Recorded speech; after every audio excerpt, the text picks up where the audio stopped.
Lembaga Survei Indikator Politik Indonesia merilis hasil survei soal suara Capres-Cawapres berdasarkan basis pendukung Jokowi di Pilpres 2019. Hasilnya, pendukung Jokowi di Pilpres 2019 beralih ke pasangan Prabowo-Gibran. Survei yang dilakukan pada 23 November hingga 1 Desember 2023 menghasilkan pendukung basis Jokowi Ma'ruf pemilu 2019 beralih ke Prabowo sebesar 40,1%, sedangkan yang beralih ke Ganjar Pranowo sebesar 38,4%. Peneliti Indikator Politik Indonesia Bawono Kumoro mengatakan basis pendukung Jokowi dibagi menjadi beberapa bagian, yakni basis pendukung Jokowi Ma'ruf menyorot suara dukungan pada Prabowo Gibran sebesar 40,1%. Sedangkan basis Jokowi Ma'ruf dari PDIP mengalihkan suaranya ke Ganjar Mahfud sebesar 71,6%, sedangkan ke Prabowo Gibran sebesar 20,6%.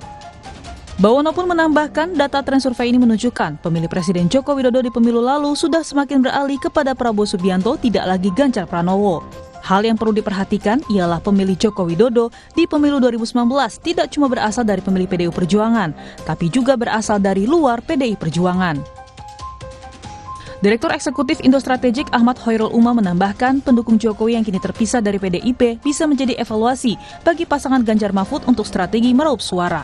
Hal ini dilihat dari 2 pilpres sebelumnya di mana suara Jokowi tak terpisahkan dari PDI Perjuangan. Manapun juga masih cukup banyak segmen yang selama ini barangkali menjadi bagian dari swing voters dan juga undecided voters yang terakumulasi dalam coattail effect sekitar 5-7% yang dinikmati oleh PDIP selama pilpres di 2014, 2019, dan mereka adalah bagian dari frontliner pendukung Jokowi. Nah, kalau misal kemudian mereka mengindikasi ada titik pisah antara PDIP dengan Jokowi, maka besar juga kemungkinan bagi mereka untuk mengevaluasi kembali dukungan kepada PDIP, termasuk pada capres yang diusung oleh PDIP di hari ini, yaitu Mas Ganjar dan juga Pak Mahfud MD.